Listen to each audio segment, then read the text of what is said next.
नमस्कार. ग्रेट भेटमध्ये तुमचं मनपूर्वक स्वागत. आजची ही ग्रेट भेट खमंग असणार यात शंका नाही. माझ्यासोबत आहेत पाककलेतले किमयागार सुपरस्टार शेफ संजीव कपूर. गेली 18 वर्ष त्यांचा खाना खजाना हा कार्यक्रम घराघरात पोचलेला आहे. पण तेवढीच त्यांची ओळख नाही. संजीव कपूर हे आता एक ब्रँड झालेले आहेत, एक इंडस्ट्री झालेली आहेत. असंख्य पुस्तकं त्यांच्या नावाने आहेत, ब्रँड्स आहेत, याशिवाय प्रॉडक्ट्स आहेत आणि ते आता अनेक प्रॉडक्ट्ससाठी मॉडेलिंगही करतात. सगळ्यात महत्त्वाची गोष्ट म्हणजे आपलं स्वतःचं चॅनल सुरू करणारे ते या देशातले पहले शेफ आहेत. संजीव जी, स्वागत आपका. Thank you very much. बहुत बहुत मैं आपको पूछना चाहता हूँ, मैं मराठी में बोलूँ आपके साथ? मराठी बिल्कुल समझते हैं बिल्कुल आप? मराठी में बोलिए. मैं ये सोच रहा हूँ कि शायद आज मैं ये सोच लूँ, क्योंकि मैं इतने साल से अब मुंबई में रह रहा हूँ. मैं न्यूजीलैंड से जब यहाँ पर आया तो मुझे ऐसा लगा कि यहाँ पर आते ही कुछ सालों में मराठी मैं सीख लूँगा. लेकिन मुंबई एक ऐसी जगह है जहाँ मतलब आप जैसे बात करते हैं लोग वैसे आपसे बात करते हैं. तो मैं होटल में काम करना शुरू किया तो लोगों ने हिंदी में बात करना शुरू कर दिया. तो अगर मैं शायद पूना में रह रहा होता तो बहुत अच्छी मैं मराठी बोलता. लेकिन शायद आज जिस शो से मैं बैठे बैठे ये सोच रहा था कि अब बहुत हो गया, मतलब मैं समझ पूरी लेता हूँ मराठी. अच्छा, आप समझते हैं? हाँ, पूरी समझ लेता हूँ, लेकिन बोलने की झिझक है. तो ठीक वो है, मैं मराठी बोलूँगा, आप हिंदी में उसका जवाब दीजिए. चलिए, बिल्कुल. लेकिन मैं इस इंटरव्यू के पहले ही आपको बताना चाहता हूँ, आप मराठी बोले न बोले, महाराष्ट्र के घर घर में आप पहुँच गए और खाना तो पकाना आपने सिखाया है, खाना खिलाना भी सिखाया है, लेकिन खाना एक कल्चर है और एक नया कल्चर है, ये भी आपने हमको सिखाया है. तो हमारे किचन में आपने एक नया संस्कार डाला है, ये मैं आपको कहना चाहता हूँ, आपका शुक्रिया अदा करना चाहता हूँ. लेकिन ये भी पूछना चाहता हूँ कि शेफ तो बहुत सारे होते हैं, लेकिन संजीव कपूर एक ही है, ऐसा क्यों?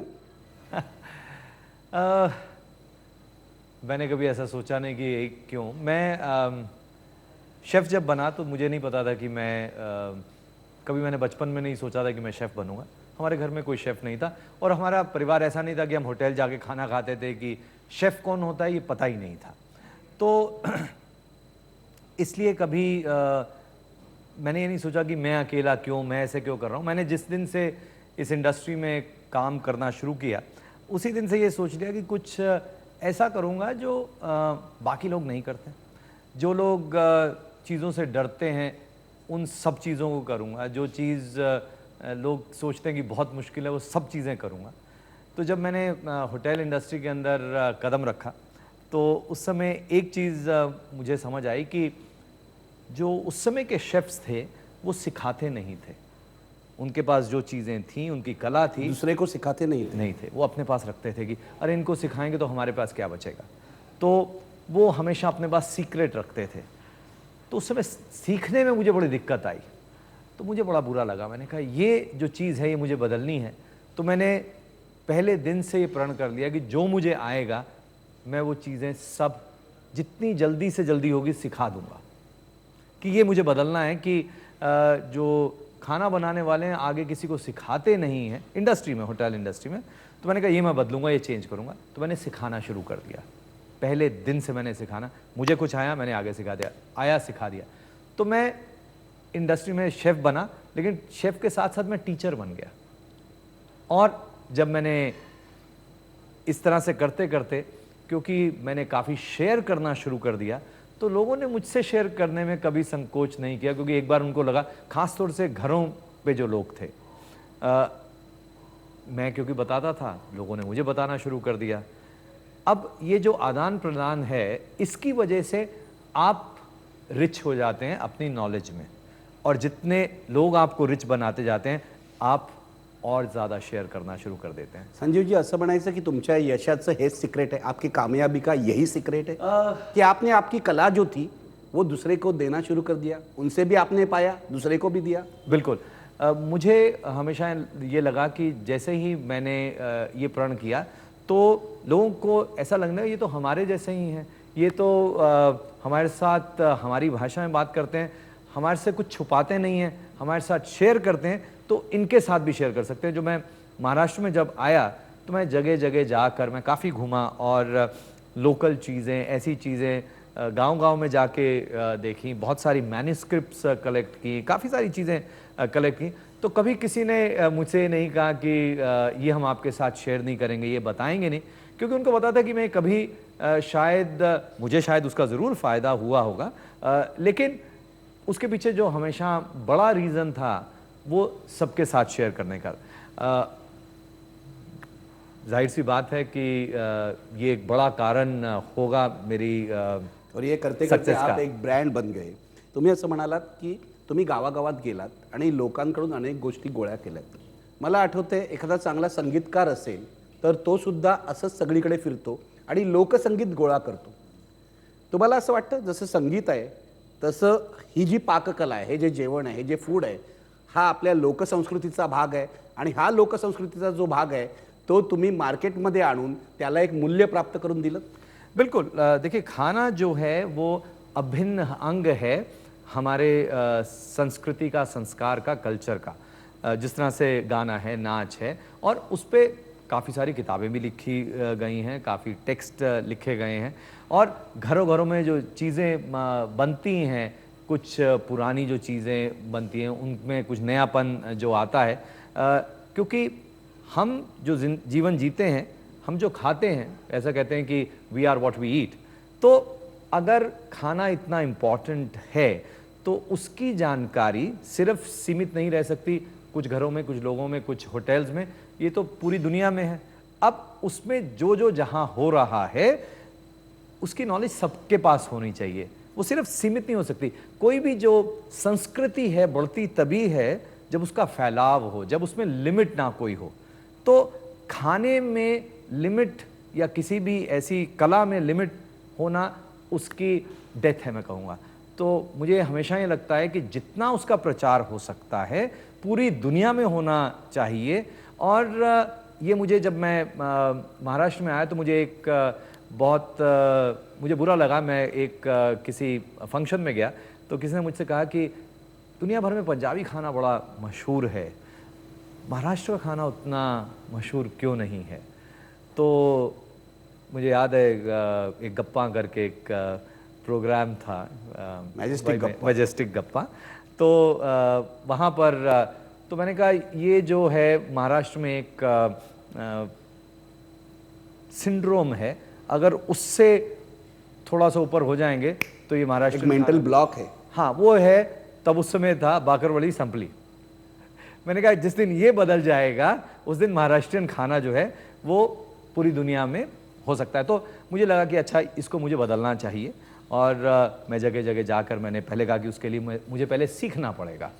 तो मैं काफ़ी जगह गया, काफ़ी रिसर्च की, और मैंने काफ़ी साल तक न्यूज़पेपर्स में मैंने कॉलम लिखा और महाराष्ट्रियन खाने के ऊपर लिखा। सिर्फ महाराष्ट्रियन खाने पर आपने कॉलम लिखा और काफ़ी साल तक लिखा, और सिर्फ इसीलिए लिखा कि मैं महाराष्ट्र में रहता हूँ और मुझे ये जो लोगों की सोच है कि महाराष्ट्र का खाना फेमस नहीं है, मैं जिसको भी मिलता था मैं हमेशा लोगों को कहता था कि कोई महाराष्ट्रियन खाना का कोई ऐसा रेस्टोरेंट शुरू करो, यहाँ करो।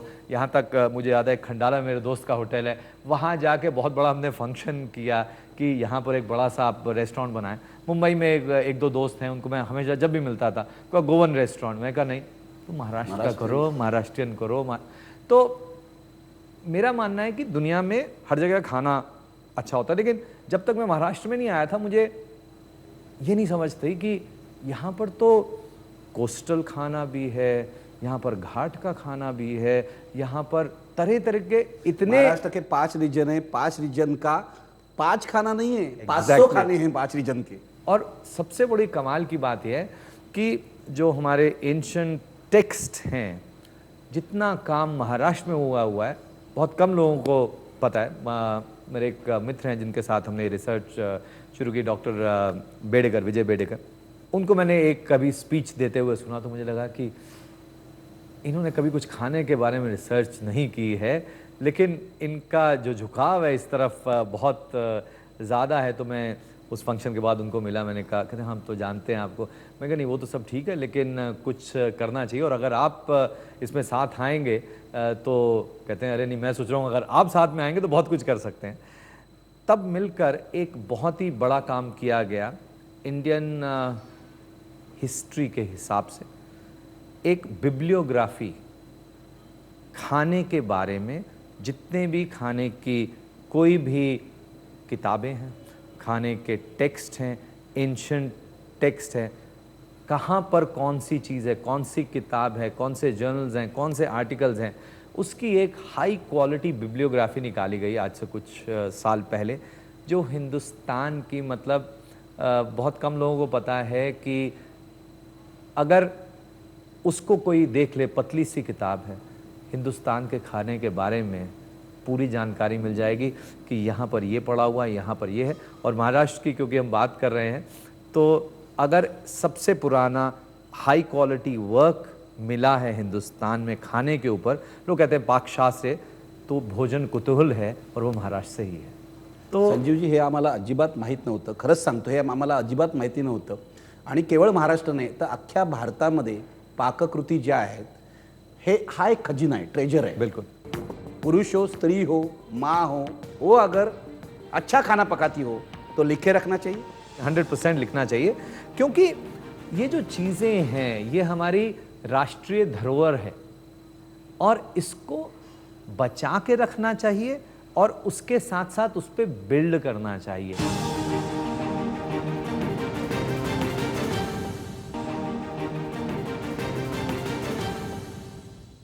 आम्ही नेहमी बघतो की अशा प्रकारचं डॉक्युमेंटेशन होत नाही.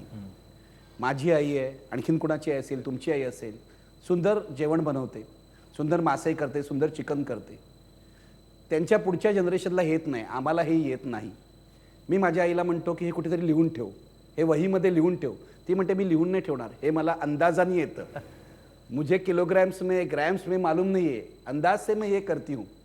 क्या लगता है ये जो घर घर में ये एक संस्कृति है, इसका कहीं एक डॉक्यूमेंटेशन होना चाहिए जो वेस्टर्न फूड के बारे में होता है, वेस्टर्न हिस्टोरियंस करते हैं, फूड हिस्टोरियंस करते हैं, जो अपने देश में नहीं हो रहा है वो होना चाहिए. 100% होना चाहिए, 100% होना चाहिए. आपने बड़ी अच्छी बात की कि आपको इस तरह से लगता है कि आपकी आई जो है, मेरे भाई को भी सेम बात लगी. उन्होंने कहा कि हमारे घर में जो खाना बनता है, जो मदर खाना बनाती है, उसका स्वाद कहीं और नहीं मिलता, तो वो डॉक्यूमेंटेशन होनी चाहिए. मैंने कहा बात तो ठीक है. तो उसने, क्योंकि तब मेरी मदर दिल्ली में रहती थी, उनके साथ थी, उसने खुद लिखना शुरू कर दिया मेरे भाई ने. आपके भाई ने? हाँ, मेरे भाई ने. वो चार्टर्ड अकाउंटेंट है. बोलती थी? हाँ. और मदर ने बोलना शुरू किया, बनाया, उसने सब लिखना शुरू कर दिया. उसने बोला कि ये मैंने सब तैयार कर लिया है. मैंने कोई बात नहीं, इसको हमारे पास साधन है, तो हमने उस जितनी रेसिपीज़ हैं पूरी उसकी रेसिपीज़ बनाई, स्ट्रक्चर किया. फिर एक दिन मुझे लगा कि ये जो है, ये तो मेरा तो काम है सबके साथ में शेयर करना, तो इसकी अब किताब बनानी चाहिए. तो मैंने अपनी मदर से बात की. मैंने ऐसे कहते हैं जैसे ठीक लगे, तो मैंने उनको यहाँ पर बुलाना शुरू कर दिया. अपने शेफ्स हमने साथ में लगाए और वो जितनी थी रेसिपी लिखी हुई थी पहले, अब कहा कि नहीं, अब आप बनाओ इसको, हमारे ये शेफ साथ में हैं, ये पूरा नापेंगे, तोलेंगे, डॉक्यूमेंट करेंगे, सब करेंगे. बड़ी अच्छी, सबको यहाँ पे जितने हमारे शेफ्स हैं, मैंने कहा अरे सर ये तो बहुत अच्छी रेसिपीज हैं, सिंपल हैं, घर में बना सकते हैं और एकदम अलग हैं. तो मुझे लगा अच्छा ये तो मैं अपनी मदर के लिए कर रहा हूँ, मेरी वाइफ की मदर की, उनका भी खाना बड़ा अच्छा होता है, तो उनके लिए भी हमने वो भी लिखना शुरू कर दिया. फिर देखा ये तो बहुत अच्छी हो गई है, उसकी पूरी हमने किताब निकाल दी. वो किताब जो है मार्केट में आज बिकती भी है, cooking with love, recipes from my mother's kitchen. तो उसमें मेरी माँ की रेसिपी, मेरी मदर इन लॉ की रेसिपी है.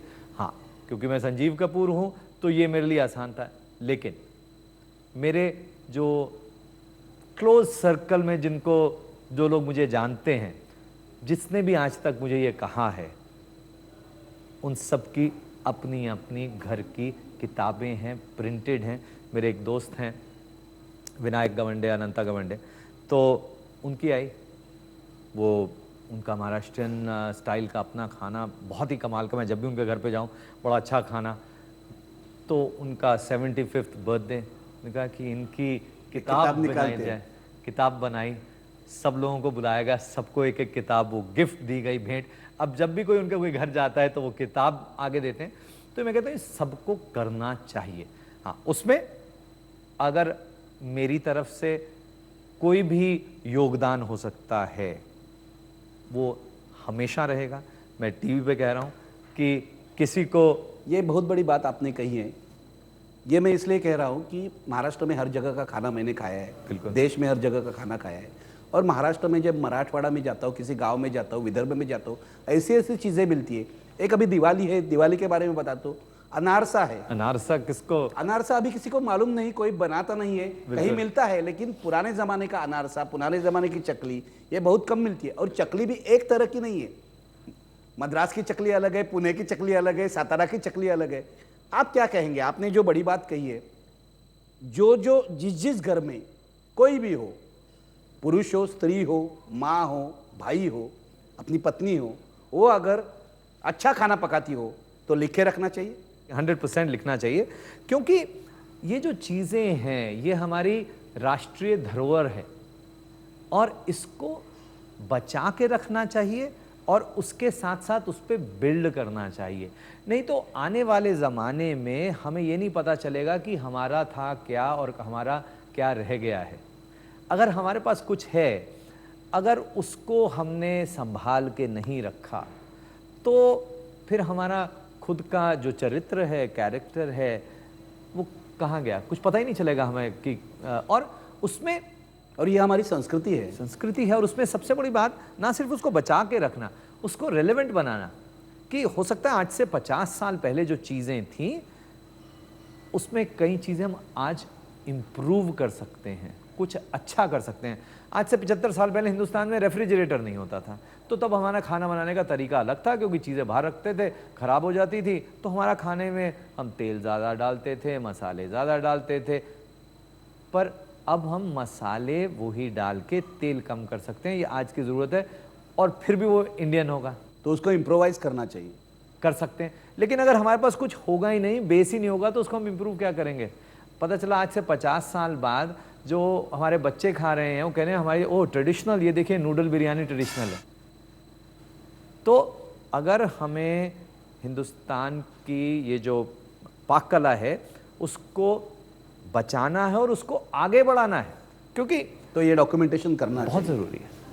उस ज़माने में शेफ़ के प्रोफेशन को उतनी प्रतिष्ठा नहीं थी। नहीं, बिल्कुल नहीं थी उस समय। मतलब काफ़ी लोग, मेरे जो जितने दोस्त वगैरह थे, वो सब सोचते थे कि ये तो होटल चलाने वाली बात है। ये तो नहीं, इसका तो दिमाग ख़राब हो गया, ये पता नहीं क्या अपने आप को समझता है कि क्या करेगा, मतलब कुछ अच्छा बन सकता है, ये तो मतलब केपेबल है।